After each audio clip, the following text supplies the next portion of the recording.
بسم اللہ الرحمن الرحیم۔ اعوذ باللہ من الشیطان الرجیم، بسم اللہ الرحمن الرحیم۔ السلام علیکم۔ آج آپ کا میزبان ڈاکٹر کاشف بشیر تفہیم القرآن سیریز کی قسط نمبر 203 کے ساتھ آپ کے سامنے حاضر خدمت ہے، جس میں ہم انشاءاللہ سورہ یوسف کی آیت نمبر 58 سے لے کر 68 تک کا ترجمہ اور تفسیر پر غور کرنے کی کوشش کریں گے۔ اور سورہ یوسف کے اس حصے میں حضرت یوسف علیہ السلام کی جو بھائیوں سے جن بھائیوں سے وہ جدا ہو گئے تھے، جو سارے معاملات جتنی جدائی گزری، تو ان بھائیوں سے ملاقات کیسے ہوتی ہے، اس حوالے سے تفصیلات آئی ہیں۔ اللہ تعالیٰ سے دعا ہے کہ اللہ تعالیٰ ہماری اس کوشش کو قبول فرمائے، ہمارے اس پڑھنے کو، آپ کے سننے کو قبول فرمائے، اور اس کی برکت سے ہماری زندگیوں میں مثبت تبدیلیاں رونما ہوں۔ بسم اللہ الرحمن الرحیم۔ وجاء اخوۃ یوسف فدخلوا علیہ فعرفہم وہم لہ منکرون۔ ترجمہ: یوسف کے بھائی مصر آئے اور اس کے ہاں حاضر ہوئے، اس نے انہیں پہچان لیا مگر وہ اس سے ناآشنا تھے۔ یوسف کے بھائی مصر آئے اور اس کے ہاں حاضر ہوئے۔ تفسیر میں آتا ہے یہاں پھر 7-8 برس کے واقعات درمیان میں چھوڑ کر سلسلہ بیان اس جگہ سے جوڑ دیا گیا جہاں سے بنی اسرائیل کے مصر منتقل ہونے اور حضرت یعقوب علیہ السلام کو اپنے گمشدہ صاحبزادے کا پتہ ملنے کی ابتدا ہوتی ہے۔ بیچ میں جو واقعات چھوڑ دیے گئے ان کا خلاصہ یہ ہے کہ خواب والی پیش خبری کے مطابق حضرت یوسف علیہ السلام کی حکومت کے پہلے 7 سال مصر میں انتہائی خوشحالی کے گزرے، اور ان ایام میں انہوں نے آنے والے قحط کے لیے وہ تمام پیش بندیاں کر لیں جن کا مشورہ بادشاہ کے خواب کی تعبیر بتاتے وقت وہ دے چکے تھے۔ اس کے بعد قحط کا دور شروع ہوا، اور یہ قحط صرف مصر ہی میں نہ تھا بلکہ آس پاس کے ممالک میں بھی اس کی لپیٹ میں آ گئے تھے۔ شام، فلسطین، شرق اردن، شمالی عرب، سب جگہ خشک سالی کا دورہ تھا۔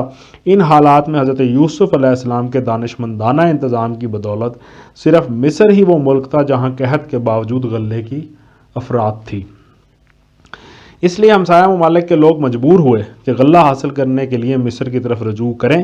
یہی وہ موقع تھا جب فلسطین سے حضرت یوسف علیہ السلام کے بھائی غلہ خریدنے کے لیے مصر پہنچے۔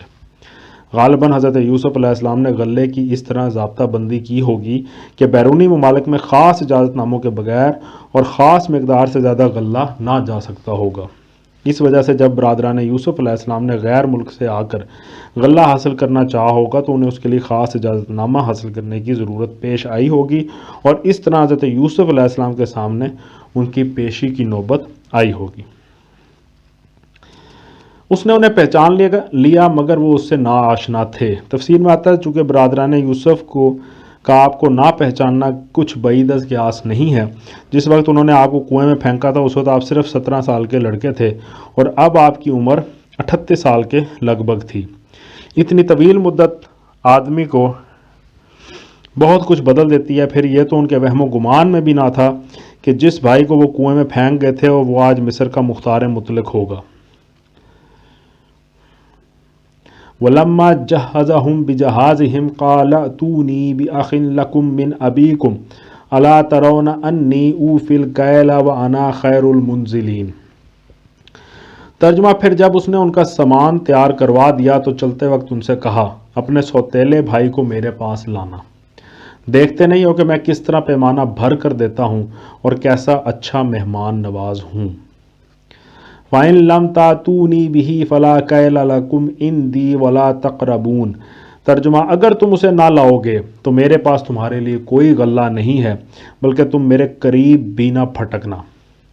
تفسیر میں آتا ہے اختصار بیان کی وجہ سے شاید کسی کو یہ سمجھنے میں دقت ہو کہ حضرت یوسف علیہ السلام جب اپنی شخصیت کو ان پر ظاہر نہ کرنا چاہتے تھے تو پھر ان کے سوتیلے بھائی کا ذکر کیسے آ گیا، اور اس کے لانے پر اس قدر اصرار کرنے کے کیا معنی تھے، کیونکہ اس طرح تو راز فاش ہوا جاتا ہے۔ لیکن تھوڑا سا غور کرنے سے بات صاف سمجھ میں آ جاتی ہے کہ وہاں غلے کی ضابطہ بندی تھی اور ہر شخص ایک مقرر مقدار غلہ ہی لے سکتا تھا۔ غلہ لینے کے لیے 10 بھائی آئے تھے، مگر وہ اپنے والد اور اپنے 11ویں بھائی کا حصہ بھی مانگتے ہوں گے۔ اس پر حضرت یوسف علیہ السلام نے کہا ہوگا کہ تمہارے والد کے خود نہ آنے کے لیے تو یہ عذر معقول ہو سکتا ہے کہ وہ بہت بوڑھے اور نابینا ہیں، مگر بھائی کے نہ آنے کا کیا معقول سبب ہو سکتا ہے؟ کہیں تم ایک فرضی نام سے زائد غلہ حاصل کرنے اور پھر ناجائز تجارت کرنے کی کوشش تو نہیں کر رہے ہو؟ انہوں نے جواب میں اپنے گھر کے کچھ حالات بیان کیے ہوں گے اور بتایا ہوگا کہ وہ ہمارا سوتیلا بھائی ہے اور بعض وجوہ سے ہمارے والد اس کو ہمارے ساتھ بھیجنے میں تامل کرتے ہیں۔ تب حضرت یوسف علیہ السلام نے فرمایا ہوگا کہ خیر اس وقت تو ہم تمہاری زبان کا اعتبار کر کے تم کو پورا غلہ دے دیتے ہیں، مگر آئندہ اگر تم اس کو ساتھ نہ لے کے آئے تو تمہارا اعتبار جاتا رہے گا اور تمہیں یہاں سے کوئی غلہ نہ مل سکے گا۔ اس حاکمانہ دھمکی کے ساتھ آپ نے ان کو اپنے احسان اور اپنی مہمان نوازی سے بھی رام کرنے کی کوشش کی، کیونکہ دل اپنے چھوٹے بھائی کو دیکھنے اور گھر کے حالات معلوم کرنے کے لیے بےتاب تھا۔ یہ معاملے کی ایک سادہ سی صورت ہے جو ذرا غور کرنے سے خود بخود سمجھ میں آ جاتی ہے۔ اس صورت میں بائبل کی اس مبالغہ آمیز داستان پر اعتماد کرنے کی کوئی ضرورت نہیں رہتی جو کتاب پیدائش کے باب میں 42-43 میں بڑی رنگ آمیزی کے ساتھ پیش کی گئی ہے۔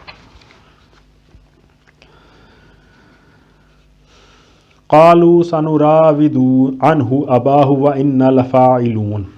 ترجمہ، انہوں نے کہا ہم کوشش کریں گے کہ والد صاحب اسے بھیجنے پر راضی ہو جائیں اور ہم ایسا ضرور کریں گے۔ وقال لفتيانه اجعلوا بضاعتهم في رحالهم لعلهم يعرفونها إذا انقلبوا إلى أهلهم لعلهم يرجعون۔ ترجمہ، یوسف علیہ السلام نے اپنے غلاموں کو اشارہ کیا کہ ان لوگوں نے غلے کے عوض جو مال دیا ہے وہ چپکے سے ان کے سامان ہی میں رکھ دو۔ یہ یوسف علیہ السلام نے اس امید پر کیا کہ گھر پہنچ کر وہ اپنا واپس پایا ہوا مال پہچان جائیں گے یا اس فیاضی پر احسان مند ہوں گے، اور عجب نہیں کہ پھر پلٹیں۔ فلما رجعوا إلى أبيهم قالوا يا أبانا منع منا الكيل فأرسل معنا أخانا نقتل وإنا له لحافظون۔ ترجمہ، جب وہ اپنے باپ کے پاس گئے تو کہا ابا جان آئندہ ہم کو غلہ دینے سے انکار کر دیا گیا ہے، لہٰذا آپ ہمارے بھائی کو ہمارے ساتھ بھیج دیجئے تاکہ ہم غلہ لے کر آئیں اور اس کی حفاظت کے ہم ذمہ دار ہیں۔ قال هل آمنكم عليه إلا كما أمنتكم على أخيه من قبل فالله خير حافظا وهو أرحم الراحمين۔ ترجمہ، باپ نے جواب دیا کیا میں اس کے معاملے میں تم پر ویسا ہی بھروسہ کروں جیسا اس سے پہلے اس کے بھائی کے معاملے میں کر چکا ہوں؟ اللہ ہی بہتر محافظ ہے اور وہ سب سے بڑھ کر رحم فرمانے والا ہے۔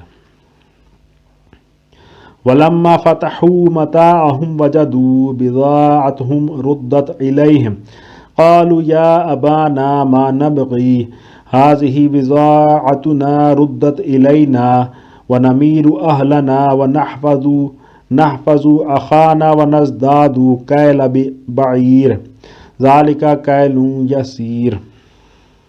ترجمہ، پھر جب انہوں نے اپنا سامان کھولا تو دیکھا کہ ان کا مال بھی انہیں واپس کر دیا گیا ہے۔ یہ دیکھ کر وہ پکار اٹھے ابا جان اور ہمیں کیا چاہیے، دیکھیے یہ ہمارا مال بھی ہمیں واپس دے دیا گیا ہے، بس اب ہم جائیں گے اور اپنے اہل و عیال کے لیے رسد لے آئیں گے، اپنے بھائی کی حفاظت بھی کریں گے اور ایک بار شتر اور زیادہ بھی لے آئیں گے، اتنے غلے کا اضافہ آسانی کے ساتھ ہو جائے گا۔ قال لن ارسله معكم حتى تؤتوني موثقا من الله لتأتونني به الا ان يحاط بكم فلما آتوه موثقهم قال الله على ما نقول وكيل۔ ترجمہ، ان کے باپ نے کہا میں اس کو ہرگز تمہارے ساتھ نہ بھیجوں گا جب تک کہ تم اللہ کے نام سے مجھ کو پیمان نہ دے دو کہ اسے میرے پاس ضرور واپس لے کر آؤ گے، الا یہ کہ کہیں تم گھیر ہی لیے جاؤ۔ جب انہوں نے اس کو اپنے اپنے پیمان دے دیے تو اس نے کہا دیکھو ہمارے اس قول پر اللہ نگہبان ہے۔ وقال یا بنی لا تدخلوا من باب واحد وادخلوا من ابواب متفرقة وما اغنی عنکم من اللہ من شیء ان الحکم الا للہ علیہ توکلت وعلیہ فلیتوکل المتوکلون۔ ترجمہ، پھر اس نے کہا میرے بچوں، مصر کے دارالسلطنت میں ایک دروازے سے داخل نہ ہونا بلکہ مختلف دروازوں سے جانا، مگر میں اللہ کی مشیت سے تم کو نہیں بچا سکتا، حکم اس کے سوا کسی کا بھی نہیں چلتا، اسی پر میں نے بھروسہ کیا، اور جس کو بھی بھروسہ کرنا ہو اسی پر کرے۔ تفسیر میں آتا ہے، اس سے اندازہ ہوتا ہے کہ یوسف علیہ السلام کے بعد ان کے بھائی کو بھیجتے وقت حضرت یعقوب علیہ السلام کے دل پر کیا کچھ گزر رہی ہوگی۔ گو خدا پر بھروسہ تھا اور صبر و تسلیم میں ان کا مقام نہایت بلند تھا، مگر پھر بھی تھے تو انسان ہی، طرح طرح کے اندیشے دل میں آتے ہوں گے اور رہ رہ کر اس خیال سے کانپ اٹھتے ہوں گے کہ خدا جانے اب اس لڑکے کی صورت بھی دیکھ سکوں گا یا نہیں۔ اس لیے وہ چاہتے ہوں گے کہ اپنی حد تک احتیاط میں کوئی کسر نہ اٹھائے رکھی جائے۔ یہ احتیاطی مشورہ کہ مصر کے دارالسلطنت میں یہ سب بھائی ایک دروازے سے نہ جائیں، ان سیاسی حالات کا تصور کرنے سے سمجھ میں آ جاتا ہے جو اس وقت پائے جاتے تھے۔ یہ لوگ سلطنت مصر کی سرحد پر آزاد قبائلی علاقے کے رہنے والے تھے۔ اہل مصر اس علاقے کے لوگوں کو اسی شبہ کی نگاہ سے دیکھتے ہوں گے جس نگاہ سے ہندوستان کی برطانوی حکومت آزاد سرحدی علاقے والوں کو دیکھتی رہی ہے۔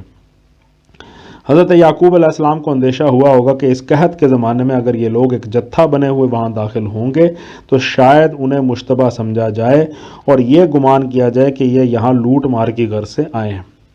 پچھلی آیت میں حضرت یعقوب علیہ السلام کا یہ ارشاد کہ اللہ یہ کہ کہیں تم گھیر ہی لیے جاؤ، اس مضمون کی طرف خود اشارہ کر رہا ہے کہ یہ مشورہ سیاسی اسباب کی بنا پر تھا۔ وَلَمَّا دَخَلُوا مِنْ حَيْثُ أَمَرَهُمْ أَبُوهُمْ مَا كَانَ يُغْنِي عَنْهُمْ مِنَ اللَّهِ مِنْ شَيْءٍ إِلَّا حَاجَةً فِي نَفْسِ يَعْقُوبَ قَضَاهَا وَإِنَّهُ لَذُو عِلْمٍ لِمَا عَلَّمْنَاهُ وَلَكِنَّ أَكْثَرَ النَّاسِ لَا يَعْلَمُونَ۔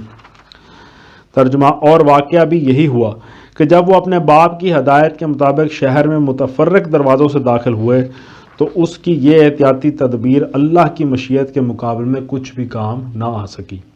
ہاں، بس یعقوب علیہ السلام کے دل میں جو ایک کھٹک تھی اسے دور کرنے کے لیے اس نے اپنی سی ایک کوشش کر لی۔ بے شک وہ ہماری دی ہوئی تعلیم سے صاحب علم تھا، مگر اکثر لوگ معاملے کی حقیقت کو جانتے نہیں ہیں۔ اس حوالے سے تفسیر میں آیا کہ اس کا مطلب یہ ہے کہ تدبیر اور توکل کے درمیان یہ ٹھیک ٹھیک توازن جو تم حضرت یعقوب علیہ السلام کے مذکورہ بالا اقوال میں پاتے ہو، یہ دراصل علم حقیقت کے اس فیضان کا نتیجہ تھا جو اللہ تعالیٰ کے فضل سے ان پر ہوا تھا۔ ایک طرف وہ عالم اسباب کے قوانین کے مطابق تمام ایسی تدبیریں کرتے ہیں جو عقل و فکر اور تجربے کی بنا پر اختیار کرنی ممکن تھیں۔ بیٹوں کو ان کا پہلا جرم یاد دلا کر زجر و تنبیہ کرتے ہیں تاکہ وہ دوبارہ ویسا ہی جرم کرنے کی جرأت نہ کریں۔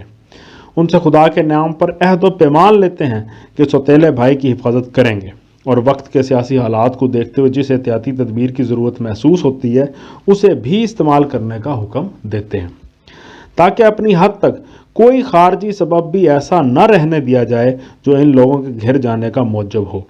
مگر دوسری طرف ہر آن یہ بات ان کے پیش نظر ہے اور اس کا بار بار اظہار کرتے ہیں کہ کوئی انسانی تدبیر اللہ کی مشیت کو نافذ کرنے سے نہیں روک سکتی، اور اصل حفاظت اللہ کی حفاظت ہے، اور بھروسہ اپنی تدبیروں پر نہیں بلکہ اللہ ہی کے فضل پر ہونا چاہیے۔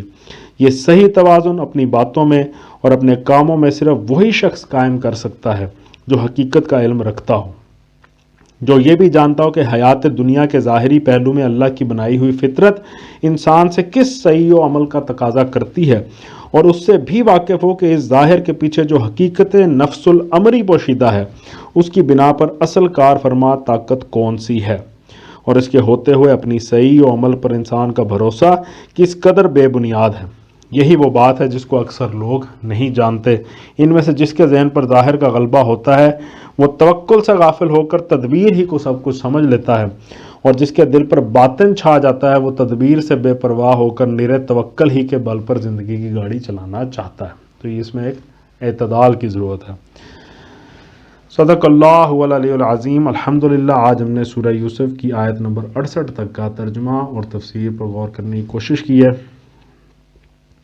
اللہ تعالیٰ سے دعا ہے کہ اللہ تعالیٰ ہمیں نیکیوں کی توفیق عطا فرمائے، زیادہ سے زیادہ نیک کاموں میں بڑھ چڑھ کر حصہ لینے کی توفیق عطا فرمائے، اور برائیوں سے بچنے کی توفیق بھی عطا فرمائے۔ اسی دعا کے ساتھ آپ سے اجازت چاہیں گے۔ اپنا بہت خیال رکھیں۔ آپ لوگوں کا بہت بہت شکریہ۔ اللہ حافظ۔